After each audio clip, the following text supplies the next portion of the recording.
भी, जैसे मैंने पहले आपको बताया कि गृहस्थ में रहकर हमने संन्यास को लिया। 4 आश्रम हमारे जीवन में होते हैं, ब्रह्मचर्य, गृहस्थ, वानप्रस्थ और संन्यास। ये चारों जो आश्रम है सबको जीने चाहिए। बाल्यकाल में पूरे ब्रह्मचारियों की तरह रहे। अब आजकल तो टेलीविजन के माध्यम से और मोबाइल के माध्यम से पता नहीं क्या क्या सीखने को मिलता है।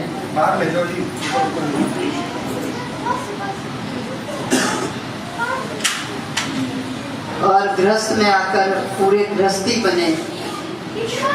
गृहस्थ में जो हमारी जिम्मेदारी है उनको पूरी ईमानदारी के साथ निभाए। और जब बच्चे बड़े बड़े हो जाते हैं, वो अपने पैरों पे खड़े हो जाते हैं, तो उसके बाद वानप्रस्थ में आ जाना चाहिए, माने साधना में आ जाना चाहिए। पूरी तरह से सब त्याग करो, सब छोड़ दो, जो कुछ है सो तेरा, और पूरी तरह से।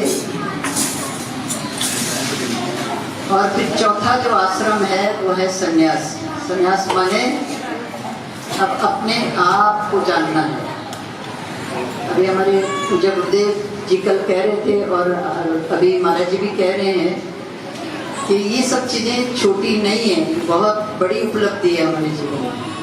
और ये सब हम सब इस उपलब्धि तक पहुंच सकते हैं, हम सब इन चीज़ों को उपलब्ध कर सकते हैं। बस लगन होनी चाहिए, दृढ़ संकल्प होना चाहिए। तो आइए आज यहीं अपनी वाणी को विराम देते हैं। इस समय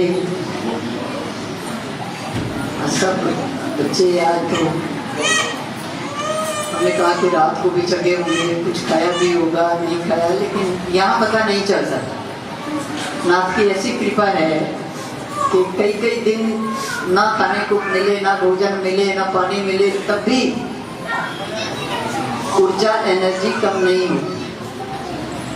और सच पूछो तो हमें तो पता ही नहीं कि कहाँ कैसे काम होते हैं। कहीं भी चला जाए, कहीं भी जो चीज़ चाहिए होती है, जिस चीज़ की ज़रूरत होती है, वो अपने आप उपलब्ध हो जाती है। लगन एक ऐसी चीज़ है, दृढ़ संकल्प एक ऐसी चीज़ है। जब हम अपने आराध्या के लिए, जब हम ईश्वर के लिए, परमात्मा के लिए जब समर्पित हो जाते हैं कि हम है ही नहीं, दो है ही नहीं, हम एक ही है। तू, जो तू है वही मैं हूँ, मैं हूँ ही नहीं कहीं। तो जब ऐसा भाव मन में होता है तो अपने आप सारी जिम्मेदारी उनकी होती है। जो कुछ आपको चाहिए वो सब अपने आप उपलब्ध होता है। पता नहीं कहाँ से कैसे ये सब काम हो सकते हैं। कोई कहीं बैठे हैं वक्त, कोई कहीं बैठे हैं, वहाँ से सारी सेवा आ रही है।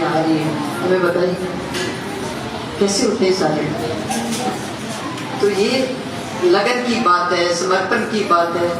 ऐसा नहीं कि संतों को ही ये मौका मिलता है, गृहस्थियों को भी मिलता है। मैंने बहुत सारे भक्त देखे ऐसे जो गृहस्थ में है, लेकिन बस वानप्रस्थी हो गए हैं, सन्यासियों की तरह जी रहे हैं, घर में रह रहे हैं, नाम के लिए रह रहे हैं, सेवा में, साधना में, ध्यान में, पूजा में, पाठ में पूरी तरह से समर्पित। एक क्षण भी कब सोते हैं, कब जागते हैं, किसी को पता नहीं।